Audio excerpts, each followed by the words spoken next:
Sonic fans sure are something. I mean, a lot of them do suck, but also a lot of them are very talented and have provided great content. Whether through fan art, fanfiction, YouTube content, and of course, fan games. There are a lot of great Sonic fan games like this one, and oh, most certainly this one. And, oh no, definitely not that one. But yeah, you get what I mean. The fandom sure provides a lot of great content fan game-wise, hence why there's an entire fan game and indie expo named after it. But what if we were to go further beyond the confines of a fan game and make something that's fully original? Something that utilizes the same core fundamentals but adds its own sense of style and mechanics. Something that could be fully profited off of. And, okay, you know where I'm going with this.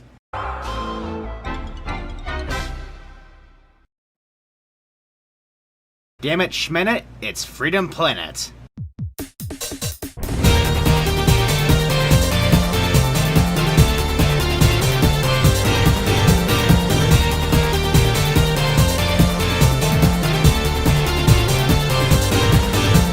So most of you might know that Freedom Planet originally started off as a Sonic fan game. I do have a suspicion that this fan game Freedom Planet started as might so happen to be Sonic Strife. It was developed by the same person, that being Sabrina Didiro, and features a similar graphical style and similar combat mechanics.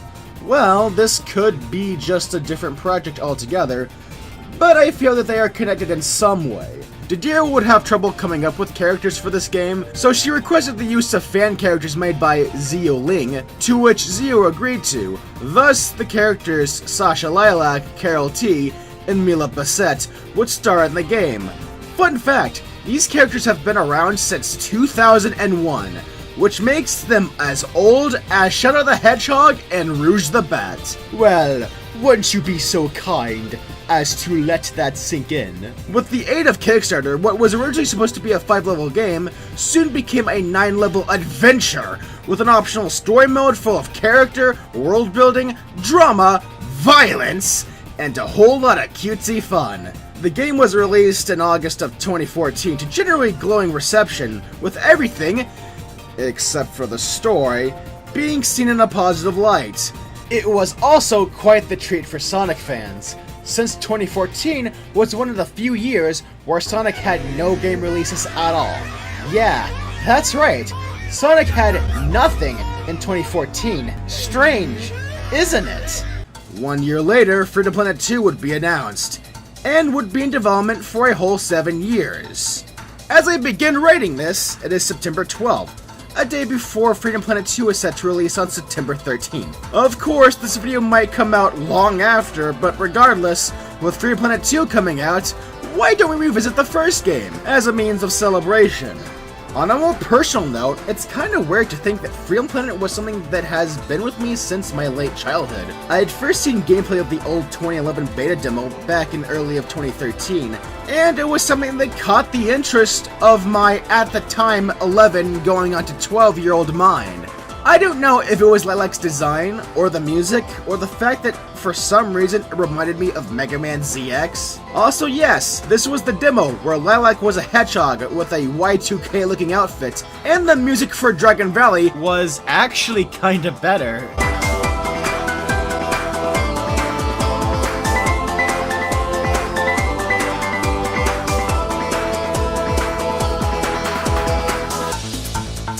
though I still do like the final version. I would eventually play the full game for the first time in 2016, and oh boy did I have quite the time. At the time, I considered it better than anything Sonic ever did, and even considered it as a top 10 favorite. Of course, I don't think I hold most of these sentiments anymore. I do think there are Sonic games that are better, and I'm not sure if I'd still consider it in my top 10 favorite games list, but the game is still really great, right? Freedom Planet utilizes Sonic-like gameplay as a base, while throwing in elements from other games like... But it's important to know that while it may look like Sonic and these other games I mentioned, it recontextualizes these elements in a way that makes Freedom Planet feel different. For one, the physics are quite different feeling. I'm kinda mixed on them. Thankfully, momentum still has significance, but you have next to no resistance when it comes to slopes or loop-de-loops. Okay, well, I'm lying there is some resistance. Though none of this is ever truly bad, in fact the level design can take advantage of it in many fun ways. It does kind of add to the game's charm, but there are some instances of annoying jank to be had. In general, the control and movement feel nice. Our three main heroines are pretty fast. However, they differ in abilities they use when interacting with these environments. Lilac is super versatile in terms of both combat and speed. Her basic attacks, the uppercut, the dragon boost, the cyclone, the kick dive, these can all be strung together to perform fun little tricks when fighting enemies, or crazy stunts when platforming. It's always fun to dive kick down a hill and gain immense speed. It's always a delight to gain heights when timing my cyclones anytime I bounce off a spring. And oh, the dragon boost. It's basically her bread and butter. If you're really crafty and articulate with Lilac's moveset, you can wreck these stages. Of course, I don't think the footage I recorded fully demonstrates this, since I'm not, well, that good. But just look at any speedrun and just see the pure beauty in her movement tech. Whoa, wait a minute, hold up. What am I looking at? What the fuck? Carol is also really fun with her pounce and Sonic-like roll maneuver that are satisfying to use. And also her Mega Man X wall jump that's very useful for platforming and even exploration.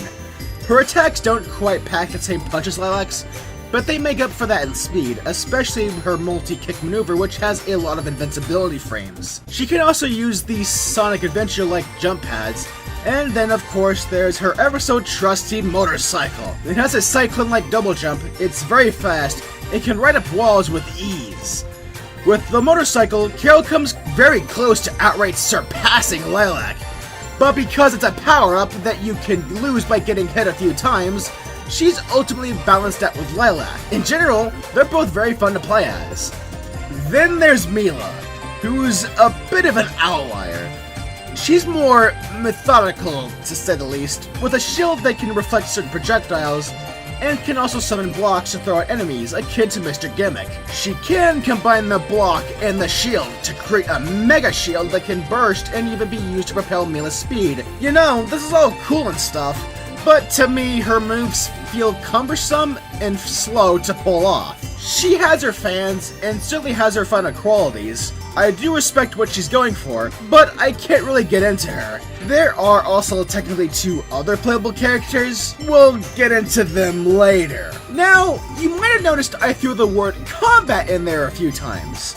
Another area where this game differs from its inspiration is in its combat. Now, combat is something that, if handled poorly, could easily drag the experience down, but thankfully the combat in Freedom Planet is very smooth. You still maintain your forward momentum, and both Lilac and Carol have moves that you can string together seamlessly. There's also a great sense of enemy variety, and the enemy placement is, for the most part, very well thought out. Some foes can be a bit obnoxious, but generally they serve the goal of being fun and interesting obstacles, as opposed to padding. Oh yeah! And that leads into my next topic. Having great combat also means there's exciting bosses to be fought, with tussles against mechanical monstrosities, or the occasional rival duel. These are battles where offense is the main factor, as the guys will usually always be on your tail. Essentially, these are boss fights that play out like elaborate dances, where you have to be observant of their telegraphing and utilize your moveset against them as effectively as possible, punishing any opening they have. You could say these are duets of death. These bosses are fast-paced, exciting, and exhilarating. Many of these just go so hard. The various fights with Serpentine are a standout. When you fight him on his own, he unloads his arsenal on you. It can be pretty hectic. I really love how he gets knocked back if you hit him enough. It's like a playable version of the sprite animations where characters have those crazy-ass fights. Of course, I can't forget about the battle with him and his cheetah mech. A very iconic boss. It's even shown in promotional art. A big, grandiose bout where Lilac and Carol are at it with him, while Mila helps out by providing health petals. It's one hell of a moment in the game. Also, a detail I love is how after the fight, all three of the girls have their victory quote said at the same time. It's like they're talking about how crazy the fight is.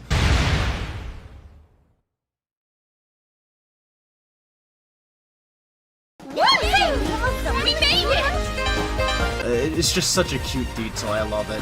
The rematch with Serpentine and Jade Creek also goes for the same sort of feeling. The fights with Prince Dale contain such raw intensity with his larger-than-life attacks, and the mini bouts with Santax are very creative, especially with the last one where she goes full-on 7-Force on your ass. And then there's the boss at the end of Pangu Lagoon. While easy, it is a fight that has such an ethereal vibe to it. Much like the classic Sonic games, Freedom Planet features level design with an emphasis on speed, platforming, and exploration. But also like classic Sonic, levels can rotate between very open-ended and linear corridors, and both are fun. Open-ended levels like Dragon Valley, Fortune Knight, and Jade Creek are great because the open-ended nature provides interesting and fun ways to experiment with these characters' abilities and how they interact with the environment. Finding out different pathways and determining the best combination of said pathways, while the more linear levels like Relic Maze and Thermal Base are great because of how they put the platforming and combat on effective display. Furthermore, having characters that are fun to play as really goes a long way to making these stages very enjoyable. Going even further, this game has really good variety, not just between level to level, but also within the levels themselves. These are long levels. If anything, they're structured in a way similar to that of levels in Sonic Adventure and Sonic 06, where a level will have two sections within them. What would be considered a first or second act in, say, Sonic 3 are now merged into one big level, with the second act feeling much different. Jade Creek, in its first half, has you going through a big environment with these vines that grow as you stand on them, giant dandelions you can grab hold of, cliffs that break and slide off, bubbles you can encase yourself in to bounce really high, all while you're being pursued by Nira Lee and her forces, up until the point where you fight her, and then after that, you're platforming on top of a battle submarine, constantly avoiding meteors and missiles. Then you're confronted by Nira one last time before an ice missile ironically hits and freezes her. Then the last section has you climbing up a cliffside as it rains, building up to the dramatic fight with Serpentine. All this goes on in one level alone. Or how about Trap Hideout? With the way it starts off stealth-like and methodical, but then gets more rambunctious as it goes on, with you riding a barrel crashing through boxes and enemies, and then it ends with you fighting a horde of ninjas on motorcycles. Or how about Fortune Knight, with how it starts off with you running through the rooftops and streets of a city with trains that appear, these roads that change formation, and these dragons you can run on. Not to mention all the seesaws and all the times Serpentine tries to mow you down with the laser and his UFO. And there's just so much interaction in this stage, so much crazy stuff going on.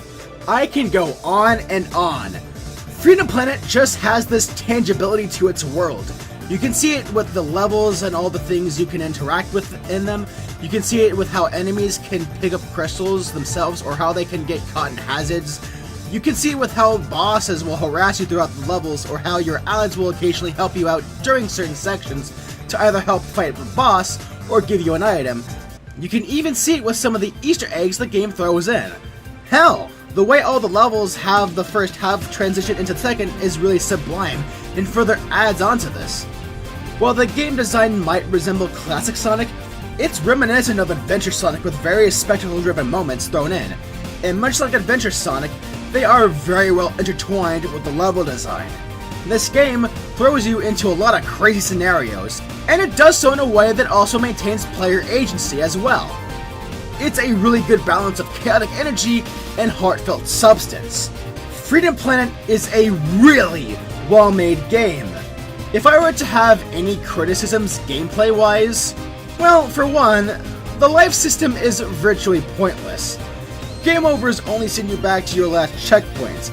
And yeah, there's a debate on whether or not life systems are a thing worth having.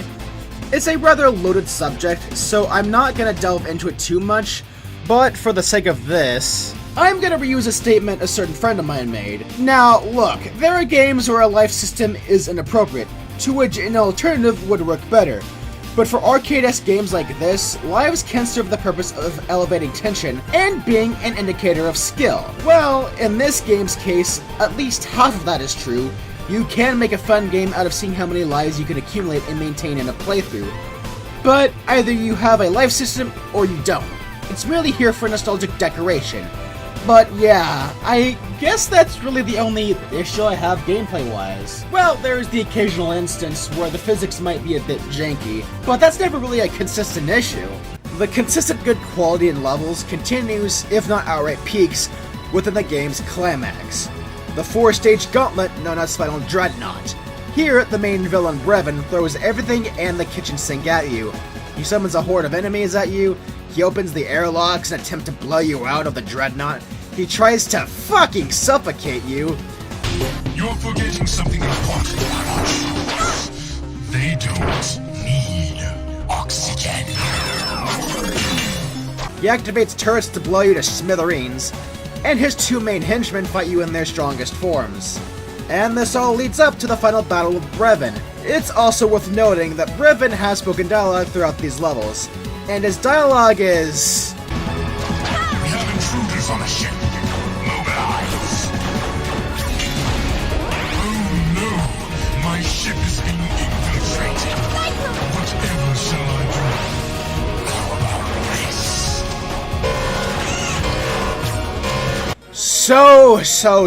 So good. I mean, these levels are basically just crazy gadget, but on crack. You do end up fighting him at the end, but it really feels like you're fighting him throughout the 4 levels. Like, it's some big final boss, and that the actual fight with him is the final phase. Act 1 has a great mix of exhilarating speed and fun platforming.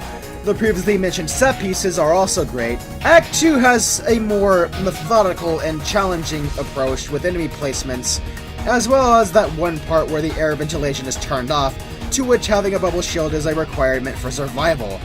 Thankfully, our good friend Mila helps provide some.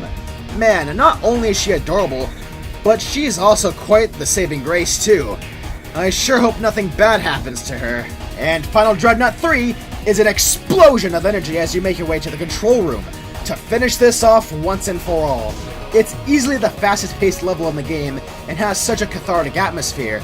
The music has a determined and optimistic tone to it, but some parts of it sound ominous and sinister, which may or may not be foreshadowing to what happens next. You make it to the control room and insert the floppy disk to shut down the Dreadnought, but then you come face to face with... Uh-oh.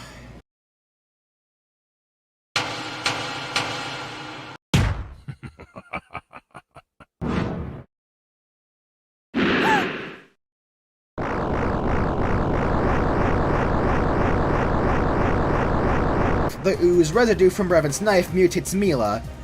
Our beloved friend, who has helped us throughout the quest, has now changed into an uncontrollable eldritch abomination that we have to put down. Fun fact, in the adventure mode, there was dialogue planned for this part, but for some unknown reason, it was cut. Which is a shame because the dialogue that was made for this is pretty good.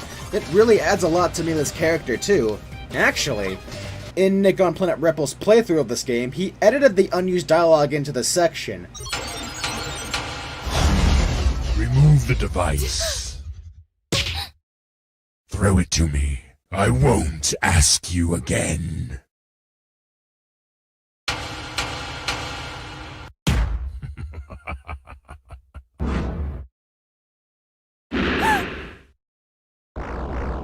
Just like I said, right in harm's way.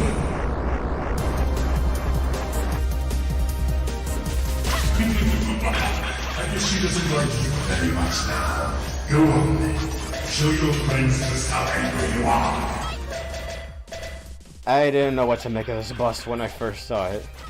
Eva, it's gonna be okay. Listen to me. It's pretty neat.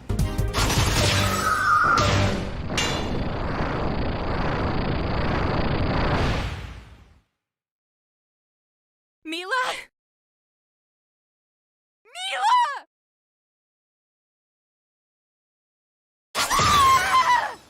After that, we have Final Dreadnought 4, a treacherous climb to the final battle.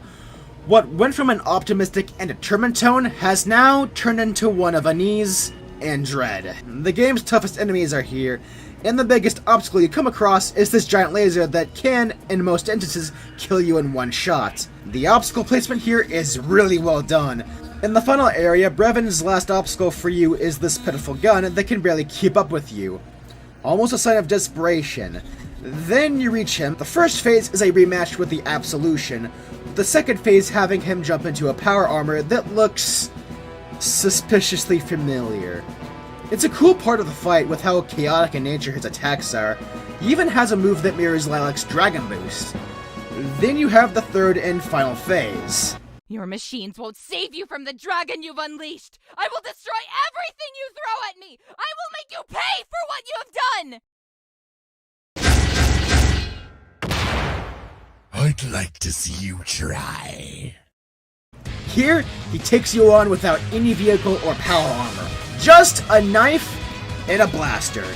And what a fight it is! Now, admittedly, it's not that hard of a boss, even on hard mode, but man, it's really, and excuse me if this word has become overused in recent times, really, really raw. On hard mode, his pattern is randomized, so in that difficulty, it's basically a vengeful duel of two powerful individuals who are at each other's throats. And also, that music.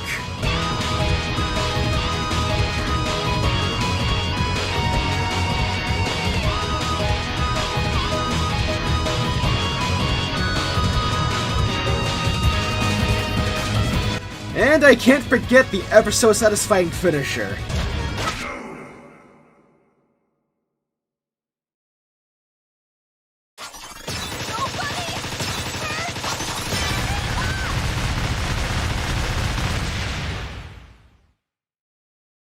Now, speaking of music, how about we talk about this game's soundtrack? It's one that's passionately composed and is filled with a wide arrangement of emotion, each track synchronizing with each level, boss, and cutscene. Fun utilization of energetic instrumentation and Eastern influence. It's really motivating and gets you in the mood. How about I let the music speak for itself?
You can really feel the passion that was put into these tracks. The sprite work is also really nice to look at, with a beautiful art direction. An interesting balance of grounded and cartoony surrealism is seen with the environments, once again similar to classic Sonic. Every location has some sort of charm. Even the sewers manage to look lively. The character models, however, are a mixed bag. Most do look appealing, but many look amateuristic. And then you have Torque, who looks really awkward. However, the animation of the various enemies and bosses also harken back to that specific style of movement you'd see in many Genesis-era games. You know, a lot of this game harkens back to that era, but it does it in a way that's more advanced. As if this came out on the Saturn. A lot of aspects of this game's presentation maintain Genesis and Saturn vibes, but it doesn't feel like it panders, but rather celebrates those, while also having an identity of its own. But what's interesting to me is that while it does harken back to the Genesis and the Saturn in terms of its gameplay and visuals, it's much like the Dreamcast era of Sonic in terms of its story. So, Freedom Planet has a story with dialogue and voice acting, and things happen. It seems to be a commonly criticized aspect of the game, though, mind you, it's not without its fans. Well, I guess it's time for a Newman hot take. The story is not that bad. In fact, I'd say it's alright. I find what it attempts interesting, and I like the couple of things it succeeds at. I like the characters, I like the world, I like the lore, I like its sense of personality, and I just like how it handles its tonal shift. That said, I won't deny its major flaws. One thing to note is that the game gives you an option to play through Adventure or Classic mode. Classic is just a run through all the levels, with all the story cutscenes and dialogue removed. And Adventure mode has, well, the story and cutscenes. Classic mode is there if you don't want to sit through the story. Of course, that doesn't make the story exempt from criticism. Like, you can skip the cutscenes in Sonic Forces, but that doesn't make that game's story any less dogshit. The premise of Freedom Planet is solid, if not really good, but also one that takes up a good number of cutscenes. There's a lot going on, and even summarizing it can be a bit much.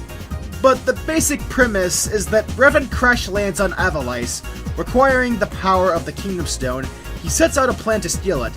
Him and his army infiltrates Shogun Palace, eviscerates the defense, murders the king, and brainwashes the prince into believing that the other two kingdoms are responsible.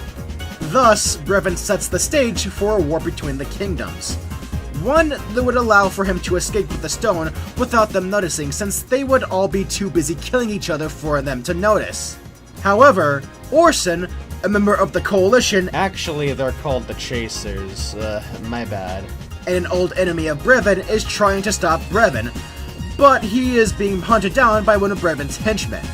Lilac appears and saves him, with Carol catching up with them. Orson tells them that someone is trying to steal the Kingdom Stone, and that he needs to stop said person. Lilac agrees to help, with Carol reluctantly going along. And also Orson is an alien, and there's a bunch of other characters. Oh yeah, that is a basic summary of sorts. There is a lot, and I do mean a lot, I left out to keep this from dragging on. I didn't even mention things like Mila, the other two kingdoms, Spade and the Red Scarves, and so on and so forth. Freedom Planet has quite an ambitious plot, and there's really nothing wrong with that alone, though I can imagine the number of cutscenes might be overwhelming for a lot of people. Hell, I'd say there are some parts of the game that could be cut down some more. However, I don't mind the number of cutscenes that much, especially since there is a classic mode. I do enjoy seeing all the different things the characters do throughout the story, as well as some of the conversations they have. I do like how down to earth they are, not to mention many of the characters do have reasonable motivations for their actions. There are most definitely cliches to an embarrassing amount, in fact, but they are executed well. Also, the escalation of stakes is handled very well. This game can come off as kinda cheesy, but it never goes too far. In fact, it can be quite self-aware. It's cute, with a side of edge. One thing that has been criticized is how the tone of the story is going from being cutesy to having some admittedly dark moments. Honestly, I don't see the issue here. There is such a thing as badly done tonal shifts, But in the case of Freedom Planet, I don't see it. Especially with how the game already set its tone in the very beginning. It's all balanced well and never gets too gruesome, though one very shocking scene is up for debate. But I do like how dark the game can get while still balancing it out very well. I just find this to be an entertaining story to go through, but it does have its issues. The writing is very hit or miss. While I don't mind the amount of cutscenes, I do think some things could have been left on the cutting room floor. Which is funny because despite how much is going on, some things are not as developed as they could be. Freedom Planet is a game that's infatuated with the mysteries it creates, but doesn't bother to answer any, mostly opting to have them answered in DLC expansions and the sequel. With the former, well, I'll get into that in a moment. With the latter, well, the squeakquel is finally out, so that's for me to find out. I don't mind leaving certain things open to interpretation or to be explored later on, but as it stands, Freedom Planet can feel rather empty in terms of its world building. Now, when it has good world building, it certainly is good world building, but this aspect of the story is severely lacking. Most of the characters do manage to work well as believable characters, but many of them have the issue of amounting to plot devices, almost bordering on the same level as, insert obligatory sorta online jab here, this is unfortunately the case with characters like Mila and Orson. Okay, that joke is starting to get old. His name is Torque, not Orson. Torque has a lot of baggage, but all that was saved for a story expansion that never came. Mila actually has a story mode of her own, but it adds absolutely nothing to her character at all. I'm sure the sequel will rectify this. I think there is a lot that can be done with her character. There is an implication that underneath all that cuteness, she has issues.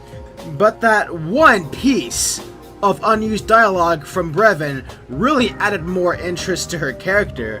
Anyways, a headcanon of mine regarding Mila is that she's a creation of Brevin that left Brevin's dreadnought after it crashed, and has false memories based on the past she didn't have. That said, there are characters that do shine through the story. I do like Lilac and the little character arc she goes through. She displays this desire to be a hero and do what's right, which is most definitely her trying to make up for past sins when she was with the Red Scarves. She most certainly has good intentions, but her attempts at being a hero tend to be done through selfish or manipulative means, which resolves in strife occurring. She makes decisions that bite her in the ass, and puts both her and her friends in danger. I think for her to have these sorts of flaws is really neat.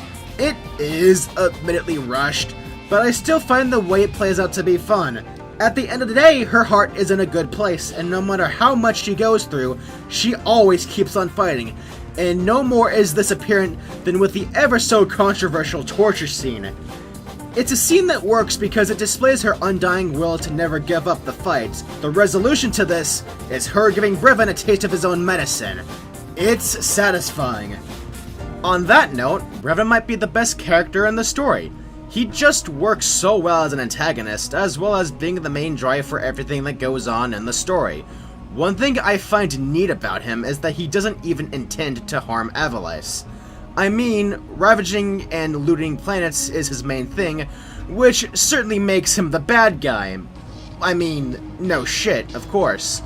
But he never wanted to bother with Avalice.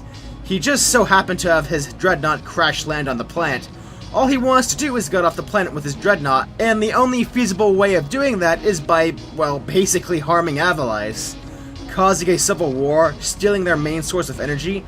His actions here are done out of desperation, which makes him a bit more grounded than your typical cartoon villain, though his motivation for the actions that he's committed in the past were never truly elaborated on. In fact, they were only ever hinted at. I wish they could have answered it more, but hey, maybe they will if he ever shows up in a Freedom Planet 3, if that ever happens. He's constantly a proactive player in the narrative, and he affects the narrative in many interesting ways, particularly with how he interacts with the protagonists. All the things he does, and all the build-up to him, makes his final confrontation and beatdown all the more satisfying. He's just one hell of a villain.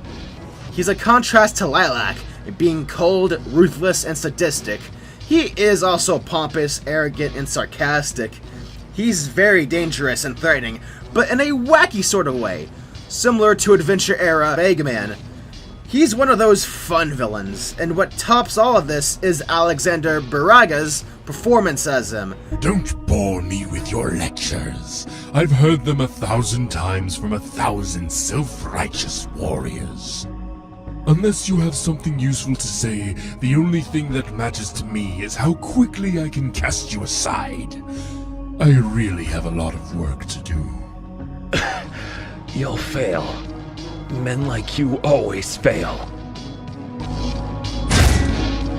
Interesting theory. That's nice to know, but I was more interested in your resolve. You crack easily, it seems. Don't let them escape! Find out who did this! Now, I will say that for what it's trying to be, Freedom Planet has decent voice acting. Even with the weakest performances, you can tell that they are trying their best. Brett Brevin, oh, he hits it out of the park! Anyways, Carol is very likable, I find Spade intriguing, and Mare Zhao is pretty funny. All in all, Freedom Planet's story is pretty decent. It does have its severe issues, and I definitely do revisit Classic Mode more, but I still have fun with it. Before we wrap this up, there is one more thing I'd like to talk about. The DLC that never was. During the game's run on Kickstarter, there was a stretch goal to add 2 additional playable characters that were planned for DLC, those being Torque and Spade. In addition to being playable in Classic Mode, they were also planned to have their own adventure modes, as well as exclusive levels made for them only. However, these never came to fruition. From what I found out, they had issues making them work with the pre-existing level design and encountered countless glitches. I also heard something about the contract with MP2 being fulfilled, and then there's also Freedom Planet 2 being deep into development at the time, so yeah, the fate of these DLCs were pretty much sealed. But thankfully those who pledged for this were refunded, so it's not that bad, but it's still quite an oopsie. There are also plans to make these into smaller spin-off titles, and I'm definitely all for that. That said, these characters still exist in playable forms, though they vary in terms of accessibility. Spade is stuck in Data Mined Purgatory, with Torque on the other hand. In the Steam release, if you set the properties to beta, you'll be able to access him in the Time Attack mode, and he's basically Mega Man. But for real though, he's pretty damn fun. He has 3 different weapon types, each having their own variations, which leads to a variety of different mix-ups, and they're pretty fun to experiment with, especially with how destructive some of these weapons are. So yeah, if you have the PC version, here's a fun extra bit of content.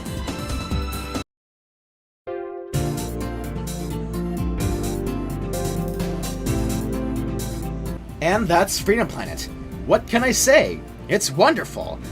I loved it back in the day, and I still love it now. It takes the core of Sonic and not only does something unique with it, but also goes as far as it can with what it has. The gameplay, visuals, characters, replay value, and music are also sublime. Even the story, for all its issues, has things in it that I like. And as far as flaws go, well, there are little things that annoy me, Mila's playstyle being one of them, but nothing that's too offensive. This is one of those really good first installments that really gets it right the first time. You can tell that so much passion was put into this. It's a good game, guys. Good game. But, as good as it is, I know for certain that it has the potential to be even better. Have a follow-up that builds upon the strengths of this game and takes it to the next level. Refining combat, adding on to Lilac, Carol, and Mila to make them more fun. Adding a new playable character with a unique playstyle. They could play around with and evolve the level structure, have crazier boss fights, have actual mechanical differences between classic and adventure mode, not to mention the story possibilities. Well, looks like we finally have that. After 7 long years in development, Freedom Planet 2 has finally arrived. Specifically, it came out on the 13th of this month. After all these years, it's finally out, which is crazy to me. But what's even crazier is the fact that I haven't even played it yet. I kinda wanted to finish and upload this review first, but regardless, I am so excited to see how they improve upon the first game, I'm excited to see how they expanded the world of Avalice, to see all the crazy shit that goes on, to see what they do with the new villain Murga. I'm just really excited to go on another adventure with Lilac, Carol, and Mila. And while I'm at it, I'm excited to see how poorly aged this prediction video I made all the way back in 2018 has become. But yeah, I do plan to cover this down the line, but I do have some other fish to fry. After all, the grand return of one of my favorite, if not my favorite 3D platformer series, made its big comeback with a remake. And I know most of you want to see what I have to say about that. And then there's also that other prolonged conclusion of a certain multi-parter. Sorry, guys. Okay, well, I'm gonna have to pack it up for now. Until next time, I will see you all later.